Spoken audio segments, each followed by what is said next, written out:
Hi friends, நான் உங்கள் நாட்டியத்தில் திவாகர். ஜிம்முக்கு போகிறது தான் கஷ்டமா இருக்குன்னு பார்த்தா 4 முட்டையை உரிச்சு சாப்பிட்டு போகிறது ரொம்ப கஷ்டமா இருக்குல்ல. ஆமாங்க, அதை பற்றி தான் பார்க்க போகிறோம்.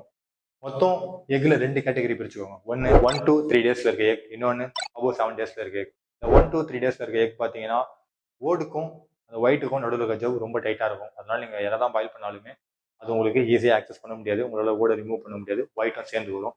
இது அபோவ் 7 டேஸில் இருக்க எக் பார்த்தீங்கன்னா எக்கை பாயில் பண்ணுமா, எடுத்துமா, சாப்பிட்டுமா போயிட்டே இருக்கலாம். இப்போ நீங்க பண்ண வேண்டியதெல்லாம் ஒன்னே ஒண்ணுதான். எது 3 டேஸ்க்குள்ள இருக்க எக், எது அபோவ் 7 டேஸ்க்குள்ள இருக்க எக்னு நீங்க யோசிக்க தேவையில்ல. நீங்க எந்த எக் வாங்கினாலுமே நீங்க பாயில் பண்ணும்போது நீங்க 2 விஷயம் தான் பண்ண போறீங்க. ஒன்னு பாத்தீங்கன்னா, நீங்க எக்கை பாயில் பண்ண போடும்போது ஒரு 5 மினிட்ஸ் அந்த வாட்டரை ஹீட் பண்ண விட்டுட்டு அதுக்கப்புறம் எக் ஆட் பண்ணுங்க. அதுக்கப்புறம் அதுல வினிகரோ இல்ல சால்ட்டோ உங்க வீட்டுல இருந்தா லைட்டா ஆட் பண்ணிக்கோங்க. எக் பாயில் ஆனதுக்கு அப்புறம் நீங்க அதை எடுத்து அப்படியே ட்ரையா போட்டுடாம அந்த எக் எடுத்து ஒரு 5 to 10 மினிட்ஸ் கோல்ட் வாட்டர்ல வச்சுட்டு அதுக்கப்புறம் உரிச்சிங்கன்னா ஈஸியா உங்களுக்கு சாப்பிட்றதுக்கு நீங்க ரிமூவ் பண்ணிக்கலாம். அதுக்கப்புறம் என்னங்க, சாப்பிட்டு ஜிம்முக்கு போயிட்டே இருக்கலாம். மறக்காம என்ன ஃபாலோ பண்ணுங்க, டிஎம் பண்ணுங்க, கமெண்ட் பண்ணுங்க.